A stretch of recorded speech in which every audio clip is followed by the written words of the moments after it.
Leamos los últimos versos del capítulo 11, comenzando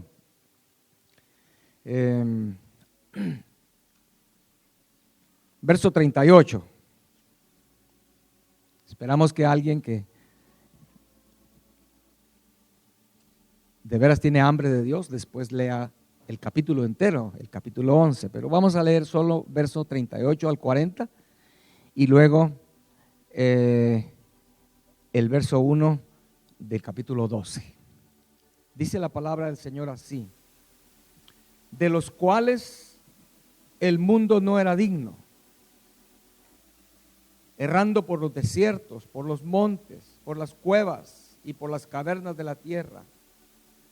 Y todos estos, aunque alcanzaron buen testimonio mediante la fe, no recibieron lo prometido, proveyendo Dios alguna cosa mejor para nosotros, para que no fuesen ellos perfeccionados sin nosotros, ¿verdad? O aparte de nosotros. Por tanto, nosotros también, teniendo en derredor nuestro tan grande nube de testigos, despojémonos de todo peso y del pecado que nos asedia y corramos con paciencia la carrera que tenemos por delante. Amén. Yo sé que hay cosas preciosas en los dos capítulos, ¿verdad? Y muchos versos que no estoy leyendo hoy, pero con estos versos, hermanos, oremos. Señor, te suplicamos en esta tarde que en tu misericordia, hoy, Señor, podamos captar, entender en nuestro corazón la belleza de esa nube tan grande de testigos, Señor, y la importancia de proseguir y correr con paciencia la carrera que tenemos por delante. Muchas gracias en el nombre de Jesús. Amén. Amén. Pueden sentarse, hermanos, por favor.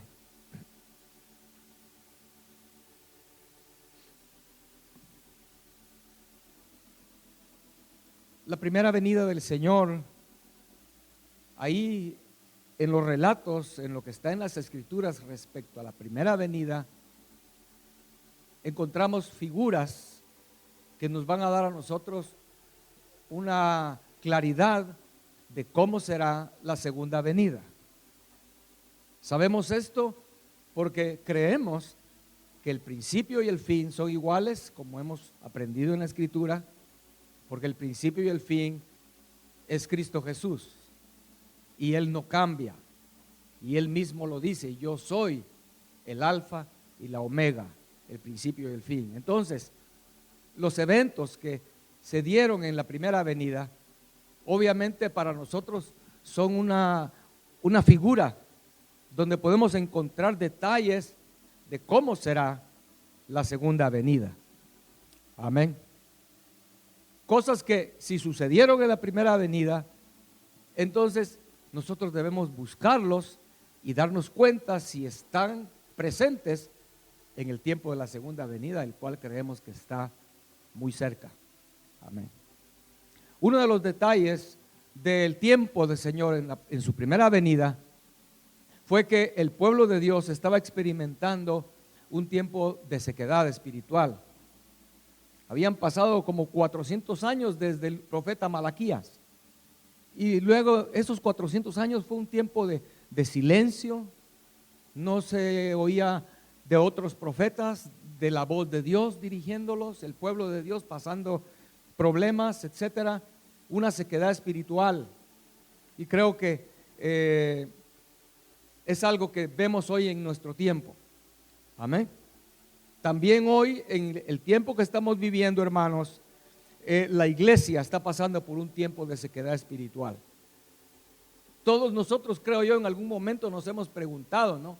¿Pero por qué en el tiempo de la iglesia del inicio había tantos milagros, maravillas, un avivamiento glorioso, ¿no? Solo con la primera vez que Pedro compartió se convirtieron miles de personas. Y hoy Las iglesias hacen una campaña y meten mucho dinero para un esfuerzo grande en querer hacer una campaña para evangelizar, y muchas veces se convierten pocos, ¿verdad? O se convierten unos 100, digamos, y de esos 100, ¿cuántos perseveran en la iglesia? Muy poquitos. Hermanos, hay iglesias enormes hoy en día, tal vez de miles, pero esos miles se van renovando, no son miles que tienen. Usted va a esas iglesias y entrevista a la gente, no va a encontrar ahí muchos que digan, yo tengo 30 años de asistir aquí. No, hermanos, van y vienen, entran y salen, no hay ese avivamiento glorioso que había en el principio. Estamos viviendo un tiempo de sequedad espiritual. Pasan enfermos para que oren por ellos y sana uno, sana otro, pero no como en aquella época que todos eran sanados, o al menos era una cosa maravillosa, ¿no? Es una muestra de este tiempo que estamos viviendo también. Otra cosa que sucedió en la primera venida es que la idea que el pueblo de Dios tenía de la venida del Señor, de la venida del Mesías, la cual estaban esperando algunos, era una idea según ellos, según sus ideas, según ideas de religiosos, según cómo ellos estaban interpretando las escrituras. Ellos tenían la idea de que el Mesías iba a venir como un conquistador, ¿verdad? Como un hombre de guerra, quizás montado en un caballo y a conquistar y destruir Roma y entregarle el reino a Israel. Eso era lo que ellos estaban esperando, al menos la mayoría de israelitas del pueblo de Dios era lo que esperaban. Una idea equivocada de la venida del Mesías y de los detalles y de cómo sería. Y eso estamos viviéndolo hoy, hermanos.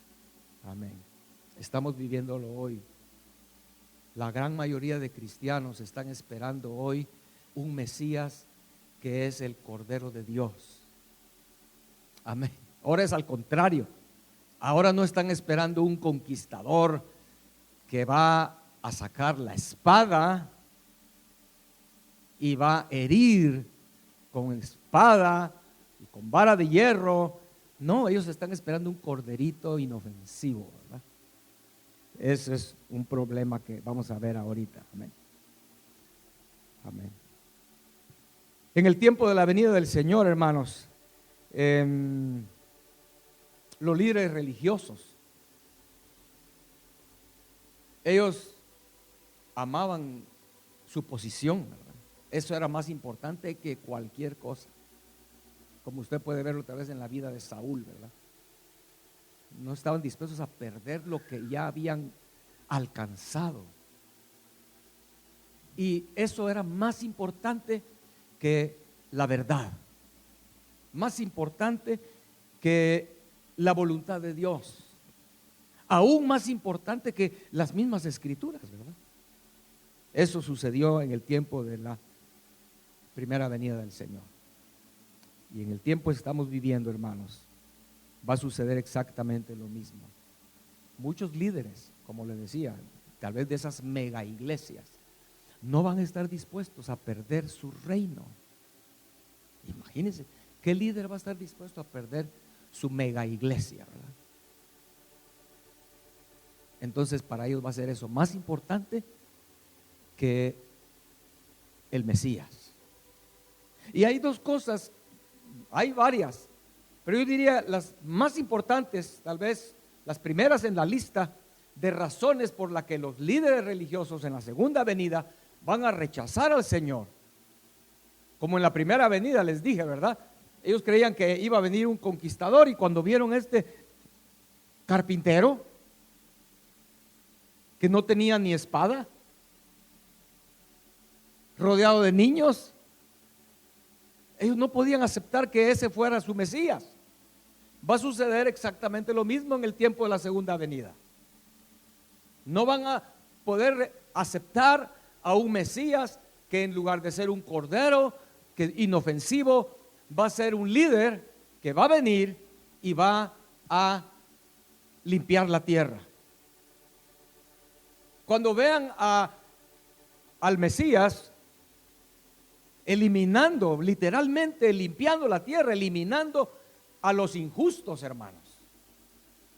Ellos van a decir, no, no puede ser, ¿cómo va a ser? Ese no es mi Jesús, ¿verdad? Porque para ellos Jesús es ese cordero, pero es que el cordero de Dios también es el león de la tribu de Judá.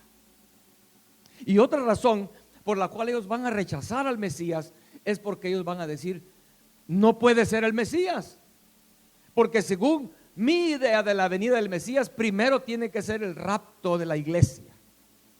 Y como el rapto de la iglesia no ha sido todavía, entonces ese que yo estoy viendo aquí, o del que me están hablando, tiene que ser el anticristo. ¿Lo vemos claro o no, hermano? En la Biblia está clarísimo que el rapto de la iglesia, la final trompeta, es hasta la final, ¿verdad? Como está en Apocalipsis, la final trompeta es al final, no es antes de la venida del Señor, es después el rapto de la iglesia. Entonces lo vamos a ver en este tiempo final, hermanos. Otra cosa que encontramos en el tiempo de la primera venida, hermanos, es que todos aquellos que llegaron a ser discípulos del Señor era gente muy común. No era nada excepcional en ellos. Gente que vivía una vida común como los demás. Y eso sí, con muchas deficiencias, ¿verdad? Muchas deficiencias. Todos aquellos que llegaron a ser discípulos del Señor, hermanos, tenían sus problemas, ¿no? Algunos eran muy violentos, otros eran ladrones, ¿verdad? Como Zaqueo, digamos. María Magdalena endemoniada, Mateo también era un publicano. Los publicanos eran por eso se llamaba publicano, porque ellos estaban manejando el dinero público, del público. Y ellos, a su antojo, ellos podían alterar las cifras de lo que cobraban a la gente. Los judíos en el tiempo del Señor catalogaban a los publicanos junto con las rameras y con los ladrones y con los criminales, ahí en ese canasto, ¿verdad? Estaban también los publicanos. Ese era Mateo, ¿verdad? Pero hermanos, todos ellos a los que el Señor vino a rescatar, como Él dice en la Biblia, ahí dice, el Espíritu de Dios está sobre mí porque me ha ungido para dar buenas nuevas, ir a libertar a los cautivos, es lo que conocemos como una cosecha, ¿no? El Señor vino a cosechar. Y la Biblia dice que no vino a cosechar lo mejor, Él vino a cosechar los necesitados. Dice Él, yo no vine por los que no tienen necesidad de médico, sino vine por los enfermos, por los necesitados. Y eso sería lo que nosotros podríamos llamarle las primicias. Amén. Jesús vino a cosechar las primicias. Esos 12 apóstoles eran las primicias de las primicias, digámoslo así. Y qué maravilloso, ¿no? Esos 12 apóstoles que tenían tantos defectos, ¿verdad? Llegaron a ser, han llegado a ser tan importantes que dice la Escritura que sus nombres están en la ciudad celestial, en el cimiento de la ciudad celestial, en Apocalipsis, ¿no? Entonces, hermanos, es algo que tenemos que esperar en el tiempo de la segunda venida y lo sabemos. Cuando el Señor venga, va a haber una cosecha también. Pero lo que se llama, digámoslo entre comillas, la cosecha. Cuando Jesús vino, Él cumplió la primera fiesta de las 7 fiestas de Jehová. El Señor cumplió la fiesta de la Pascua al pie de la letra. ¿Recuerdan? El Cordero de Dios fue inmolado. Él cumplió las señales de esa fiesta y murió en la cruz como el Cordero de Dios exactamente el día de la Pascua, y Él murió allí y Él cumplió la Pascua. Entonces en su segunda venida Él va a cumplir la séptima fiesta, que es la séptima fiesta, la fiesta de las cosechas, la fiesta de tabernáculos, así se le llamaba, la fiesta de la cosecha. Entonces en la segunda venida habrá otra cosecha, pero será no las primicias, sino la cosecha, hermanos. Ojalá que usted y yo estemos anhelando y esperando ese día. Amén. ¿O no? ¿No quieres tú ver ese día, hermanos? toda la gente común que vemos hoy, ¿verdad? Afuera, viviendo su vida diaria. Y a veces hasta los criticamos, ¿no? Como el viernes pasado, ¿verdad? Se oía desde aquí del parqueo la música que tenía alguien, saber dónde, pero se oía como que el alcalde había puesto música en la ciudad, porque se oía una gran, decía, yo pensé, pobres los vecinos, ¿verdad?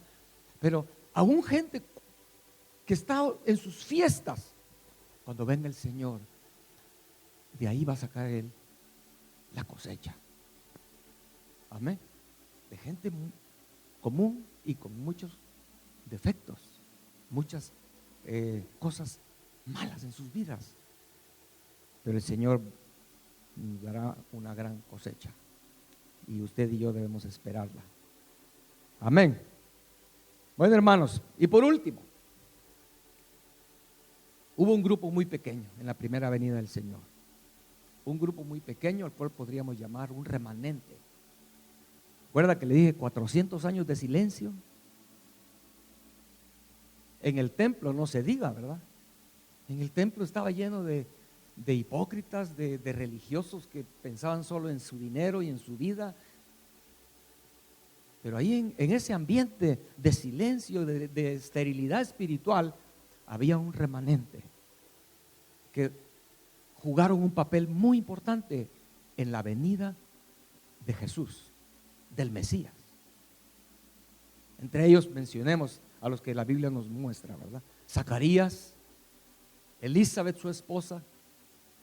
Ellos dieron a luz un niño que se llamó Juan el Bautista. No digamos María, bendita entre las mujeres, escogida por Dios para dar a luz la vida de Jesús.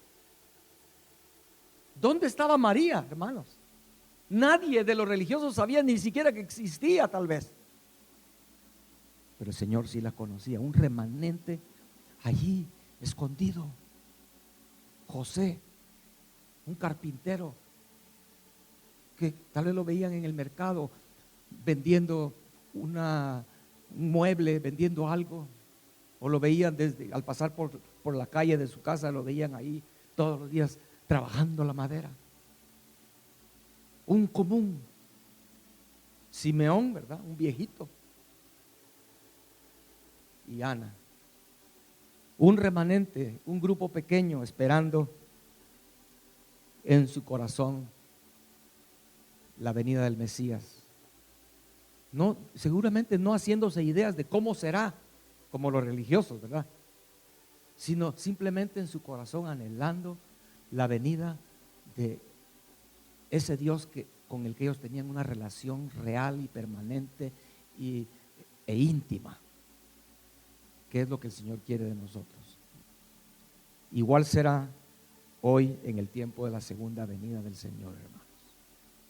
No será en las grandes iglesias, no será en aquellos grandes ministerios, aquella gente muy famosa. Habrá un remanente, hermanos, en el tiempo de la venida del Señor, que también jugará un papel muy importante. Ese remanente pequeño, la Biblia le llama el hijo varón. La Biblia le llama también los vencedores. Dice la Biblia también, dice que es la manifestación de los huíos de Dios.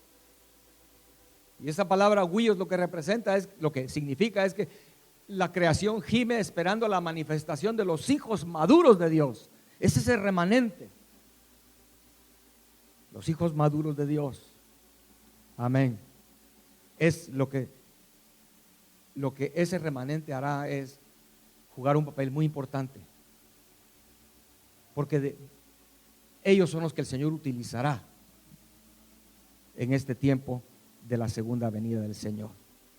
Son aquellos en quienes Cristo ha sido formado y ellos han dejado de ser, como lo dice Pablo en Gálatas, ¿verdad? Ya no vivo yo, Cristo vive en mí. El remanente en el tiempo de la segunda venida del Señor será hombres y mujeres en quienes Cristo ha llegado a formarse completamente, y ellos, hermanos, cumplirán los segundos 3 años y medio del ministerio de Jesús. Tal vez muchos cristianos no se han puesto a pensar en eso. ¿Por qué el ministerio de Jesús duró 3 años y medio? ¿Por qué un número así da el mensaje de que es algo incompleto o no, hermanos? Cualquiera que oye eso, 3.5, ¿verdad? Es un mensaje de algo incompleto. Y sabemos que el número 7 en la Biblia es muy importante y habla de algo completo. El ministerio de Jesús será de 7 años. Ya pasaron primeros 3 años y medio en la primera venida y faltan 3 años y medio en la segunda venida. No es casualidad que en Apocalipsis hay 3 capítulos que hablan de esos 3 años y medio del tiempo de la segunda venida, donde ese grupo, ese remanente cumplirá ese segundo periodo de 3 años y medio en el fin. Amén. Hermanos, los 12 apóstoles y todos aquellos que le siguieron a los apóstoles, ¿verdad? Los 120 que estaban en el aposento alto, 120 hombres y mujeres que estaban ahí, que recibieron el derramamiento del Espíritu Santo en el día de Pentecostés. A ese grupo se le fueron sumando conforme ha ido pasando la historia, ¿no? Otros a ese grupo de hombres de Dios, mujeres de Dios, y lo digo con letras mayúsculas, ¿verdad? Hombres de Dios y mujeres de Dios, como el apóstol Pablo, ¿no? Como John Wesley, como Hudson Taylor, conforme han ido pasando los años. Hombres y mujeres, más que todo tal vez hombres, ¿verdad? Que han manifestado el carácter del Señor y han llegado tal vez a ser de mucho renombre, como el apóstol Pablo. Hasta el día de hoy, ¿quién no conoce del apóstol Pablo, ¿no? Todo aquel que lee la Biblia llega a conocerlo. Pero hermanos, también quiero hablar de un grupo de personas que se unen a esa nube de testigos, comenzando desde si usted lee el capítulo 11, ¿verdad? De Hebreos, desde el Antiguo Testamento esa nube ha ido creciendo, comenzando con Adán, Eva, Abel, Seth, Noé. Ha ido creciendo y creciendo y creciendo. Hermanos, que podamos ver que en realidad esa nube es, como lo dice ahí en Hebreos 12:1, una gran nube de testigos. Y a esa nube, como leímos al final del capítulo 11, se le han agregado hombres y mujeres grandes, justos, pero desconocidos, hermanos. Nadie sabe quiénes fueron, pero ahí está, son parte de esa nube de testigos. Vuelvo a leer en el capítulo 11, de los cuales el mundo no era digno. Amén. ¿Recuerdan ustedes cuando Juan le dice a Jesús, Señor, le dice, pero si yo no soy digno, ¿cómo voy a bautizar? Si yo no soy digno ni de desatar las correas de tus zapatos. Y ese era Juan. Por este mundo han pasado hombres y mujeres tan justos, hermanos, que el mundo no era digno. ¿Y dónde estamos nosotros? Es la pregunta, ¿verdad? Amén. Hablando del Día de la Madre, ¿no? Que está, ¿cuándo es el otro domingo? No, ¿es el otro domingo? Yo creo que las mujeres Hay muchas mujeres en esa nube de testigos, hermanos. Hablando de mujeres desconocidas. Porque por lo general es el hombre, ¿no? El que sale a predicar, a trabajar, a enfrentar la lucha afuera. Pero la lucha adentro es de las mujeres. Y que el Señor le dé la gracia a las mujeres para vencer, llegar a ser mujeres justas y formar parte de esa nube de testigos. Amén. Una nube de hombres y mujeres cuyas vidas nos deben inspirar a nosotros, hermanos. Nos deben inspirar a confiar en Dios, vivir para Dios, negarnos a nosotros mismos y así, hermanos, lograr y permitir que este viejo hombre muera y Cristo sea formado en nosotros plenamente, para que en el tiempo de la cosecha que estamos esperando podamos participar. Es de lo que está hablando este pasaje de Hebreos, ¿verdad? Porque toda esa nube de testigos va a recibir en el final la recompensa, pero el Señor no quería que ellos la recibieran aparte de nosotros, sin nosotros. El Señor está esperando hasta el fin, tiempo de la segunda venida, los últimos, el remanente último. Y somos llamados, hermanos, a perseverar en ello y participar de la fiesta de tabernáculos. Amén. Y quiero terminar, hermanos, leyendo algo que extraje de un libro. Ella escribió un diario desde jovencita. Empezó a escribir lo que vivía, lo que pasaba, el hogar donde nació, su madre, una mujer muy, muy piadosa, pero es parte de esa nube de testigos, hermanos. Pero en junio del 1845, ya tenía ella unos años de casada, 6 años de casada. Ella escribió lo siguiente en junio de 1845. El esposo de ella era médico. Ella se llamó Elizabeth Prentice. Y ella escribió: mi pequeño Ernesto se enfermó el día que escribí esto. El ataque fue terriblemente repentino y violento. Todavía está muy, muy enfermo. Luego escribe: no he olvidado que dije una vez que le daría mis hijos a Dios si Él me los pidiera. Pero, oh, esta agonía de suspenso. Se come mi alma, se la come. Oh, mi pequeño Ernesto, mi hijo primogénito, mi orgullo, mi alegría, mi esperanza.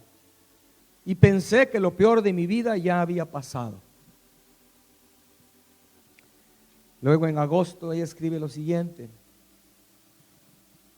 sí, yo he probado la amargura, la amarga taza de luto, y la he bebido hasta el fondo. Le di mi muy amado a Dios, se lo di, pero oh, con qué angustia lo vi marchitarse.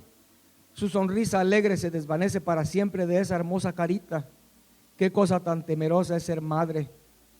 Pero he dado mi hijo a Dios. Estoy agradecida de que el Señor me haya considerado digna de presentarle un regalo tan costoso.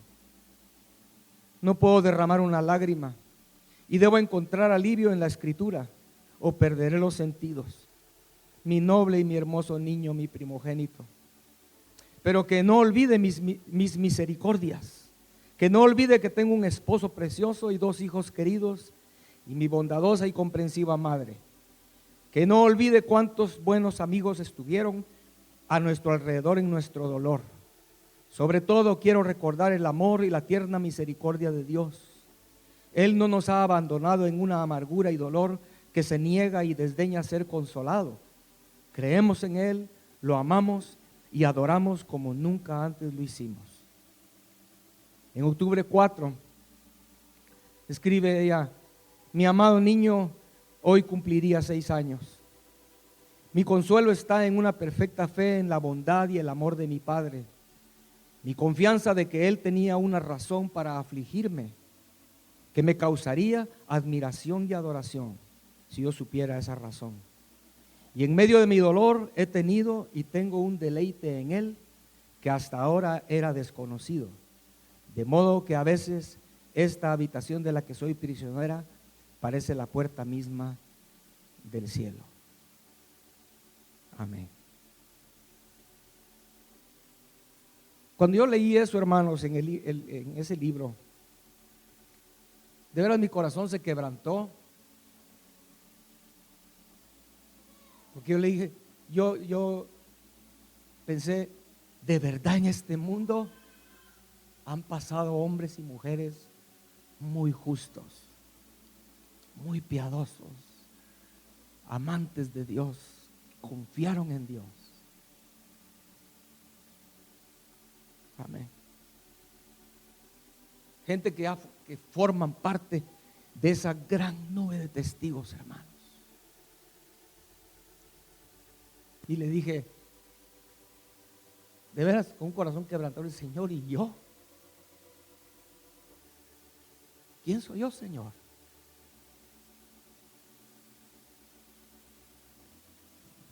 Crea que no fácilmente subí las gradas ahí. Esto fue tal vez hace como más de 15 días. Y, sí, pero ¿quién soy yo para estar aquí al frente? A la luz de hombres y mujeres tan justos. Hebreos 12 dice que es una gran nube de testigos. Puede imaginar en la eternidad conocer hombres y mujeres con sus coronas, mostrando la belleza de cómo ellos vivieron, cómo en momentos tan difíciles ellos confiaron en Dios. Nunca hubo en sus bocas una palabra de queja, mucho menos de blasfemia, ¿verdad? Pero ¿y qué de ti, hermano? O de alguien que está escuchando. ¿No serás tú de las personas que con una cosa pequeña explotas? ¿No resistes? Con una cosa insignificante te ensañas contra Dios. Ya no quieres adorarlo, no quieres cantarle, no quieres nada, no quieres saber de Dios. Hermanos, es que no es religión de lo que estamos hablando. Es una relación con un Dios amoroso. ¿Qué padre no anhela que su hijo confíe en él, no? Es lo que todo padre y madre anhela, que su hijo confíe en que lo que papá y mamá le están diciendo que haga o que no haga es lo mejor. Ese es nuestro Padre, hermanos.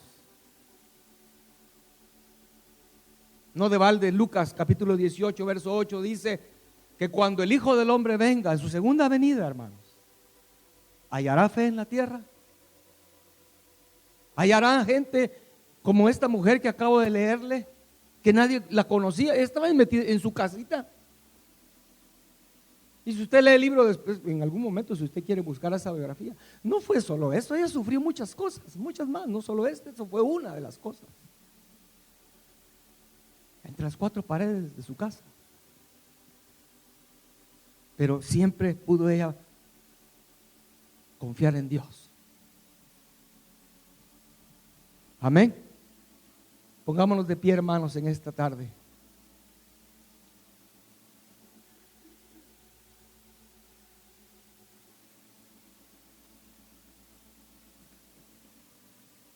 Y pensemos, tantas vidas dependen de lo que hagamos, hermanos.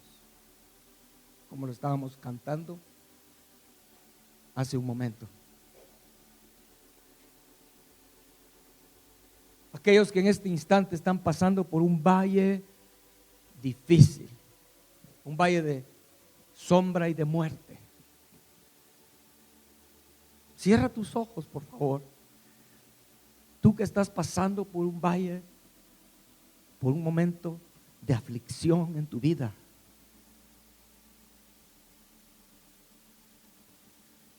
¿No quieres creer que Dios tiene una razón por lo que te está pasando o por lo que te ha pasado. No puedes aceptar que el Dios soberano tiene una razón por lo que ha permitido eso en tu vida. Y que si tú supieras la razón por la que Dios lo permitió, caerías adorándolo. De veras, hermanos. Nuestro Padre nunca va a permitir en nosotros algo que va a ser para nuestro mal.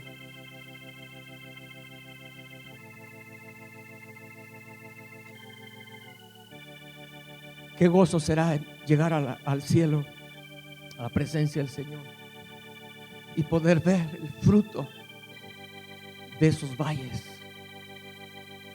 Y poder ver que cuando pasaste por esos valles, tu confianza estuvo en el Señor. Sí, hubo mucho dolor. Sí, como esta mujer anhelaba en un momento en su biografía, ella escribe: oh, cómo quisiera tener siquiera un momento pequeño y volver a acariciar a mi niñito y hacer lo que le hacía. Sí duele, pero no por eso vas a dejar de confiar en tu Dios y que tu Dios te ama, y manifestarle al mundo que tu Dios es un Dios de amor, es un Dios grande en misericordia, y que de Él solo hemos recibido bien. Toda buena dádiva ha venido de Él. Gracias, Señor. Así, con nuestros ojos cerrados, por favor. Si tú has desmayado en momentos de tu valle o de tus valles, yo te invito a que hoy le pidas perdón al Señor. Pídele perdón. Si tú te has amargado, quizás has permitido que la amargura entre, pide perdón al Señor. Y dile: Señor, yo no sé la razón por la que lo permitiste, pero en esta hora quiero confesar que si tú lo permitiste fue porque tú me amas y tú tienes preparado para mi vida algo mucho mejor. Algo mucho mejor. Perdóname, Señor, pero quiero aprender a confiar en ti. No importa cuán difícil sea el valle, cuán oscuras sean las tinieblas por las que tenga que atravesar, ahí tu mano me sostendrá, Señor. Tu mano me sostendrá. Y que no olvide que hay una nube muy grande de testigos que han pasado por valles mucho, mucho más profundos que los míos. Una gran nube de testigos que ha pasado por valles mucho más difíciles. Una angustia mucho más profunda. Un dolor mucho más fuerte. Pero confiaron en ti. Oh, Señor, permíteme apreciar de hoy en adelante esa nube de testigos. Permíteme caminar consciente que esa nube de testigos no están muertos, son testigos, están vivos. Ellos están vivos porque vencieron. Y que yo, Señor, no desmaye, que prosiga hacia el blanco. Oh, Señor, confiando en ti, que sea de aquellos pocos, ese remanente que tendrá fe en su Dios en el día de su venida. Gracias, Señor. Gracias, Señor. Ojalá que tú estés haciendo esa oración. Si tú has fallado, te has molestado, si tú te has deprimido, si tú te has amargado por algo, pídele perdón al Señor en este momento. No te estoy pidiendo que levantes tu mano ni que pases aquí al frente, sino allí donde estás. Ahí tu Dios está esperando oír de ti. Que le digas: gracias, Señor. Gracias por lo que me pasó. Gracias por lo que he tenido que vivir. Díselo, por favor. Díselo, hermano. No vas a poder proseguir hacia el blanco si no lo haces, porque vas a seguir ahí en ese mismo lugar detenido. Díselo: Señor, gracias. No te mires como una víctima. Hermano, no te mires como una víctima, sino mírate como alguien que su padre, que le ama profundamente, ha permitido que pases por un valle por alguna razón que él sabe, y que seguramente es una razón de bien para ti. Amén. Amén. Voy a proseguir